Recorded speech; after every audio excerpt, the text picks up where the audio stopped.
O filme Bonitinha, mas Ordinária, 1981, dirigido por Brachediak e baseado na peça de Nelson Rodrigues, articula um drama urbano em torno das tensões entre moralidade, desejo e violência. A narrativa se divide estruturalmente em dois eixos principais. O primeiro acompanha a trajetória de Edgar como sujeito dividido entre a ética e o desejo. O segundo revela, de modo fragmentado e progressivo, o passado traumático de Maria Cecília, jovem vítima de violência sexual. Essas duas linhas convergem em uma espiral de repetições que culmina em desfecho trágico. Do ponto de vista psicanalítico freudiano, o enredo mobiliza conceitos centrais como recalque, compulsão à repetição, gozo e retorno do recalcado. A sociedade retratada é marcada por uma moral hipócrita, onde a ordem simbólica falha em proteger os sujeitos e acaba por empurrá-los para a desintegração psíquica. O pai, a figura masculina de autoridade e mediação simbólica, encontra-se ausente ou corrompido, permitindo a emergência de um gozo sem freios que assola os personagens centrais. A primeira metade do filme é dominada pela proposta absurda de casamento entre Edgar e Maria Cecília, articulada como forma de reparação moral do frágil verniz da aparência social. Nesse contexto, o drama ético de Edgar se instala. Aceitar a jovem como esposa, mesmo sabendo de seu passado traumático, ou manter-se fiel a um ideal moral de pureza inatingível. Ao mesmo tempo, a presença de Ritinha, garota de programa por quem ele se apaixona, tensiona ainda mais sua posição subjetiva diante do desejo e da culpa. A segunda metade da obra mergulha mais fundo no passado de Maria Cecília, revelando gradualmente os contornos de sua dor e a estrutura de silenciamento familiar que a cerca. É nesse ponto que surgem os elementos mais densos da repetição traumática. A figura de Peixoto, inicialmente periférica, vai se aproximando do núcleo do drama, revelando-se elemento fundamental na dinâmica simbólica e pulsional que sustenta o colapso final. Freud destacou que os sintomas se formam a partir de conflitos inconscientes não resolvidos, especialmente quando a realidade psíquica entra em choque com as exigências da realidade externa. O filme inscreve essa tensão nos corpos e nos afetos de seus personagens, mostrando que não há saída individual possível quando a estrutura social está contaminada pela violência e pelo recalque. Os personagens habitam uma cena onde o desejo é constantemente negado ou deformado. Edgar busca a pureza num mundo em ruínas, Maria Cecília tenta ressignificar um corpo que foi objeto de gozo do outro, e Peixoto oscila entre a obediência e o gozo perverso. Cada um, à sua maneira, está preso à compulsão à repetição que Freud descreveu como o retorno insistente de experiências traumáticas não simbolizadas. A análise psicanalítica será estruturada em 4 partes complementares. A primeira dedicada à figura de Maria Cecília, com atenção especial à dinâmica do trauma e à função do significante cadelão. A segunda à posição subjetiva de Edgar, em paralelo com sua relação com Ritinha. A terceira à análise de Werneck e Peixoto, que compõem 2 aspectos do colapso da autoridade paterna.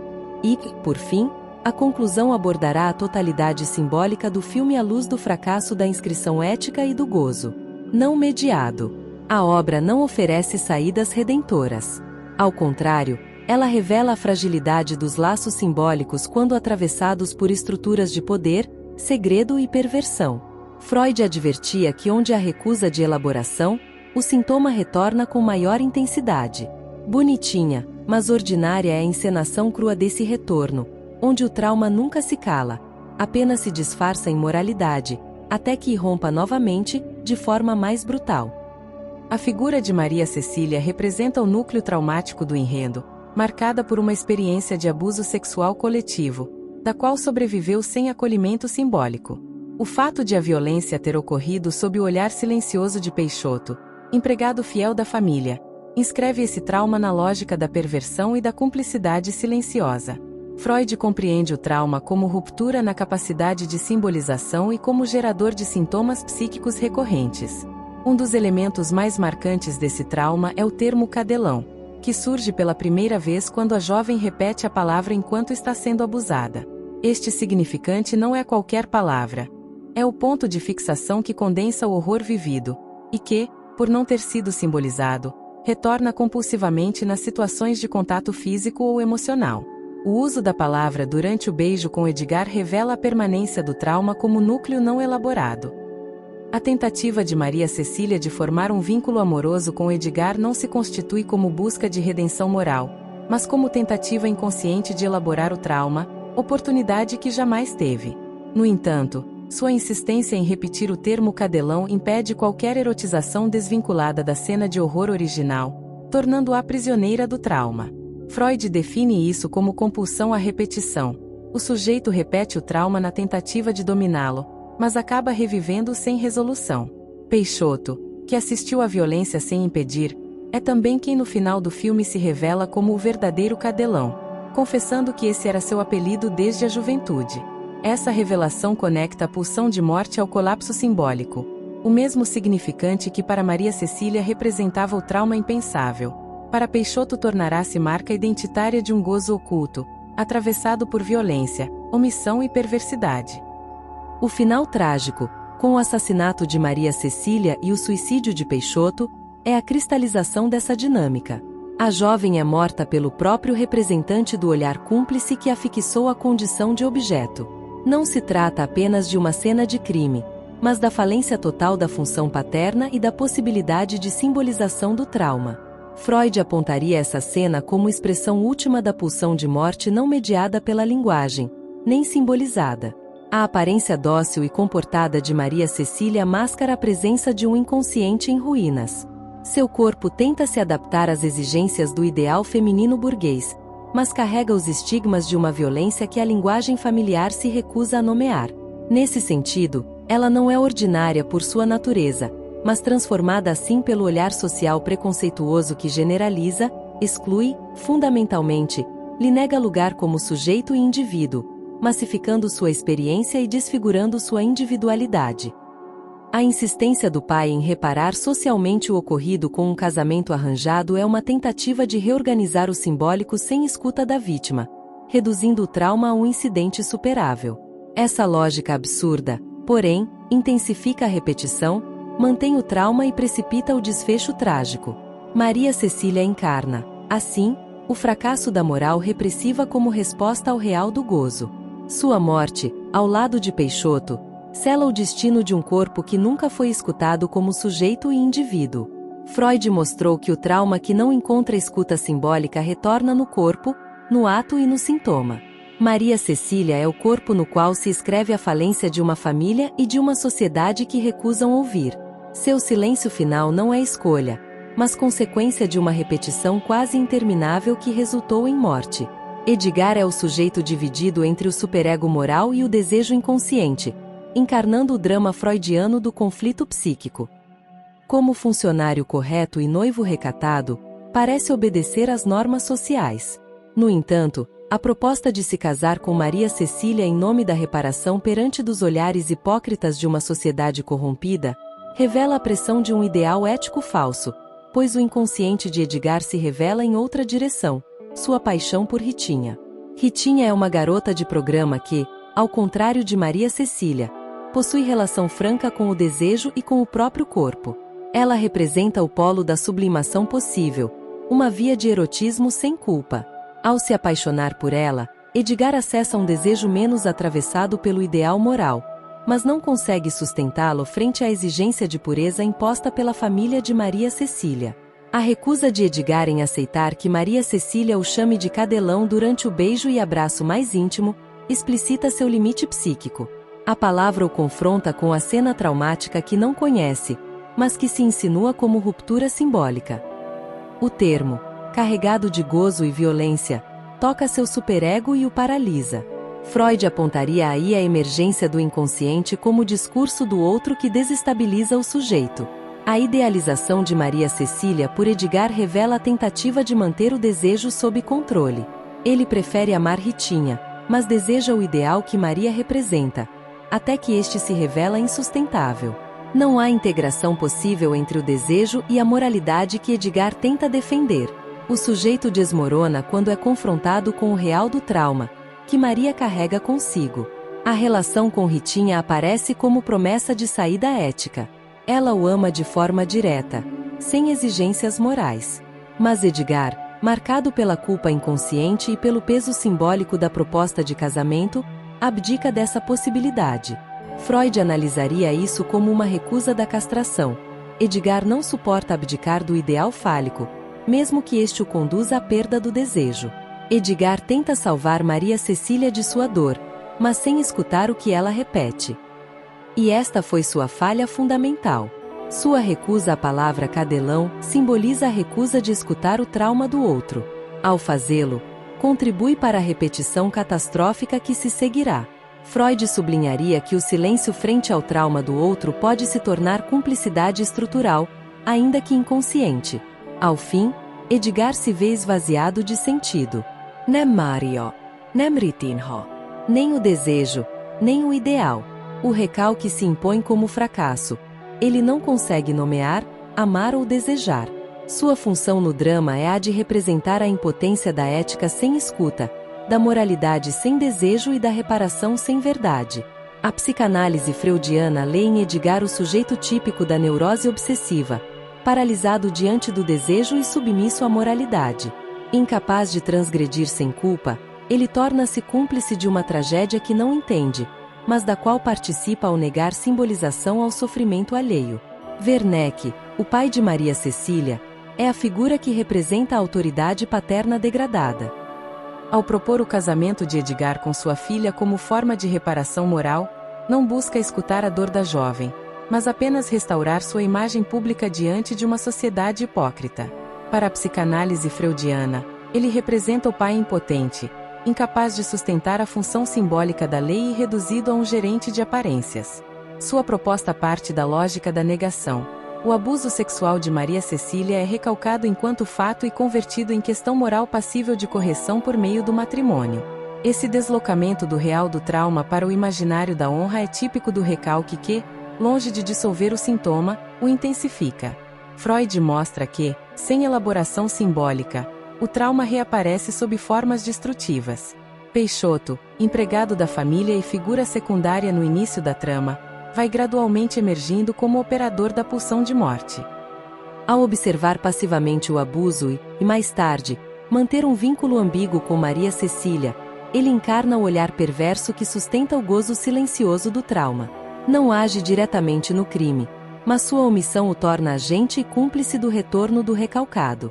A revelação de que Cadelão era o apelido de Peixoto desde a juventude é ponto de convergência simbólica entre trauma e gozo. Para Maria Cecília, a palavra é inscrição de horror. Para Peixoto, é marca de identificação. Freud localizaria aqui a perversão como estrutura, em que o sujeito faz do gozo do outro seu objeto. O colapso ocorre quando essas duas significações se reencontram tragicamente. A cena final, na qual Peixoto corta o rosto de Maria Cecília e, em seguida, tira a própria vida, não é apenas desfecho trágico, mas realização do real do gozo impossível de simbolizar. Freud afirma que, onde falta mediação simbólica, a pulsão emerge de forma crua. Peixoto age como representante da pulsão de morte, apagando a jovem e a si mesmo, como se o trauma só pudesse ser encerrado no corpo. A cama onde ambos morrem é símbolo do impossível. O lugar do amor torna-se espaço da morte. A impossibilidade de nomear o vínculo entre Maria Cecília e Peixoto culmina na destruição mútua. Ela, marcada desde o início por sua posição de objeto, termina sendo apagada pela mesma estrutura que a criou. Ele, encarnação da culpa e do gozo, dissolve-se também em sangue. Peixoto é mais que um cúmplice. É a encarnação da falha simbólica. Seu silêncio, sua presença constante, sua passividade e seu gozo oculto condensam o que Freud chamou de retorno do recalcado. Werneck, por outro lado, representa a ilusão de que a lei pode ser preservada pela aparência, mesmo quando o simbólico já colapsou. Ambos fracassam enquanto representantes da função paterna. Um pela perversão silenciosa, outro pela omissão moralizante. Na ótica freudiana, essa falência abre espaço para que o trauma retorne sem elaboração, promovendo destruição, cada vez que volta, ao invés de sublimação. A morte de Maria Cecília sela esse fracasso. A trajetória de cada personagem em Bonitinha, mas ordinária, reflete a precariedade das instâncias simbólicas e a força destrutiva das pulsões quando não mediadas pela linguagem. A violência final que encerra a narrativa não é apenas o clímax dramático, mas a inscrição última de um trauma que não encontrou representação. Freud ensinou que o trauma não simbolizado retorna como ação ou sintoma, e no filme, esse retorno é literal, trágico e mortal. O colapso da função paterna, em Wernicke como impostura moral e em Peixoto como perversão, impede qualquer possibilidade de sublimação ou elaboração. Edgar, incapaz de sustentar seu desejo, falha diante da repetição do trauma de Maria Cecília. Ritinha, que poderia representar uma abertura ao desejo sem culpa, é excluída pela moralidade falsa que Edgar tenta manter. Maria Cecília, por sua vez, é tragada pelo significante traumático que a define, cadelão. Esse termo, repetido no momento do abuso sexual sob o olhar de Peixoto, torna-se ponto de fixação do trauma. Ao repetir essa palavra diante de Edgar, durante os beijos e tentativas de intimidade, ela não busca apenas prazer ou provocação, mas reinscrição de um conteúdo não elaborado. O fato de Peixoto finalmente assumir essa designação no desfecho revela a materialização do trauma como retorno real, impossível de simbolizar ou esquecer. A cena final, em que Peixoto corta o rosto de Maria Cecília e, em seguida, a mata e se suicida, constitui a irrupção da pulsão de morte em sua face mais crua. Ali se encerra a tentativa de velar o trauma com moralidade, de reparar com casamento, ou de amar com pureza. Tudo é tragado pelo real do gozo não simbolizado. Freud diria que ali onde o recalque fracassa, retorna o traumático, e nesse caso, retorna com sangue, violência e silêncio. O filme oferece uma crítica contundente ao ideal burguês de honra e pureza. A tentativa de esconder o real sob uma fachada de normalidade implode sob o peso do que foi recalcado.